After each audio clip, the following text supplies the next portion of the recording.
Pankaj, resort politics का जिक्र हो रहा है। सत्येंद्र हमारे साथ जुड़े हैं, बता रहे हैं किस तरह से कांग्रेस विधायक हो चाहे बीजेपी जेजेपी के विधायक हो, सब रिजॉर्ट जा रहे हैं। राजस्थान की तस्वीरें भी हम देख ही रहे हैं किस तरह से बाड़ेबंदी वहां पर चल रही है। महाराष्ट्र में भी विधानसभा चुनाव होने वाले हैं, किस तरह की सरगर्मियां देख रहे हैं? रिजॉर्ट पॉलिटिक्स तो देखी जा रही है महाराष्ट्र में भी। देखिए, रिजॉर्ट पॉलिटिक्स का तो अब राजनीति में चलन सा बन गया है। महाराष्ट्र की राजनीति में रिजॉर्ट पॉलिटिक्स नई नहीं है, एक बार फिर से रिजॉर्ट पॉलिटिक्स सामने आ गई है और कारण इस बार बना है राज्यसभा के चुनाव। कल जो है राज्यसभा के चुनाव होने वाले हैं। महाराष्ट्र में करीब 6 सीटें हैं जिनके लिए चुनाव होने वाले हैं, लेकिन चाहे वो शिवसेना हो, एनसीपी हो, कांग्रेस हो, भारतीय जनता पार्टी हो, अब किसी के पास पूरे नंबर नहीं है जिससे 6वीं सीट को जीता जा सके और यही कारण है कि रिजॉर्ट पॉलिटिक्स इस वक्त हो रही है। आलम तो ये है कि तमाम विधायकों को भारतीय जनता पार्टी ने निर्देश दे दिए हैं कि वो होटल से बाहर भी ना निकलें, फोन पे भी बात ना करें क्योंकि फोन टैप हो सकते हैं। पॉलिटिकल स्ट्रैटेजी क्या होगी भारतीय जनता पार्टी की, इसके बारे में तो बिल्कुल भी बात ना करें क्योंकि विरोधी खेमे को पता लग सकता है और वो स्ट्रैटेजी चुरा सकती है।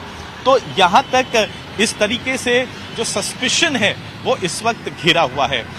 चाहे वो भारतीय जनता पार्टी हो, चाहे वो एमवीए के लोग हों, चाहे वो एमवीए के विधायक हो, 5 सितारा होटल में उन्हें ठहराया गया है। एमवीए की बात करें तो मुख्यमंत्री उद्धव ठाकरे तमाम एमवीए के नेताओं से मिल चुके हैं और उन्हें बताया है कि उनकी इस वक्त क्या स्थिति है और किस तरीके से उनको वोट करना है। भारतीय जनता पार्टी भी अपनी तरफ से पूरा दमखम लगा रही है इस वक्त। हालांकि भारतीय जनता पार्टी के जो नेता है देवेंद्र फडणवीस, वो कोरोना से रिकवर कर रहे हैं, इसलिए वो वीडियो कॉन्फ्रेंसिंग के जरिए ही तमाम विधायकों से संवाद साध रहे हैं। लेकिन उनकी जगह पे चंद्रकांत पाटिल, जो कि राज्य के भाजपा के मुखिया हैं, वो ही इस वक्त सीधे सीधे संवाद साध रहे हैं। एमवीए के नेताओं ने भी ये कहा, भारतीय जनता पार्टी के नेताओं ने भी ये कहा है कि मॉक ट्रेनिंग दी जा रही है तमाम विधायकों को कि आखिर वोट किस तरीके से करना है, क्योंकि एक एक वोट यहां पर बहुत ज्यादा बहुमूल्य है। करीब 42 वोट हैं जो चाहिए एक सीट को पाने के लिए। अब जहां तक एमवीए की अगर हम बात करें तो एमवीए कहती है कि उसके पास अराउंड 169 to 172 विधायकों का समर्थन प्राप्त है। भारतीय जनता पार्टी कहती है कि कम से कम 106 से लेकर 112 विधायकों का समर्थन उसके पास मौजूद है। यानी अगर मोटा मोटी देखा जाए तो एक सीट कांग्रेस, एक सीट एनसीपी, एक सीट शिवसेना तो आराम से निकाल लेती है। क्योंकि भारतीय जनता पार्टी खुद के पास 106 के नंबर्स हैं, तो समझिए कि 2 सीट तो राज्यसभा की वो आराम से निकाल लेती है, यानी 3 + 2 5 हुए।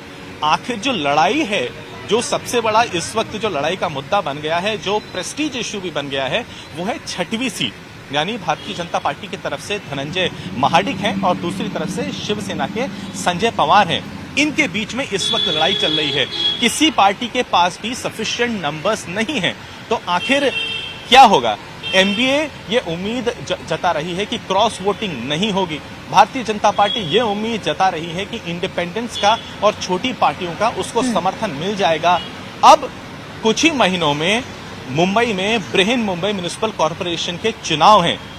सारी पार्टियों की निगाह बीएमसी चुनाव पर लगी हुई है। This is considered to be the all important election.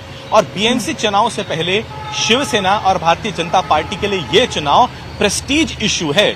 जो भी इस चुनाव को जीतेगा वो कॉन्फिडेंस के साथ बीएमसी में जाएगा, जिसकी हार होगी वो डिमोरलाइज जरूर होगा। यही कारण है कि बीएमसी चुनाव से पहले शिवसेना और भारतीय जनता पार्टी दोनों पार्टियों ने अपना पूरा दमखम इस चुनाव के पीछे लगा दिया है। हालांकि बड़ी दिलचस्प बात तो ये रही कि एमवीए ने भारतीय जनता पार्टी से कहा कि जनरली और ट्रेडिशनली ये देखा गया है कि राज्यसभा के जितने भी कैंडिडेट्स होते हैं वो अनअपोज जाते हैं, क्योंकि जाहिर सी बात है तमाम पार्टियों को पता होता है कि उनकी स्ट्रेंथ कितनी है।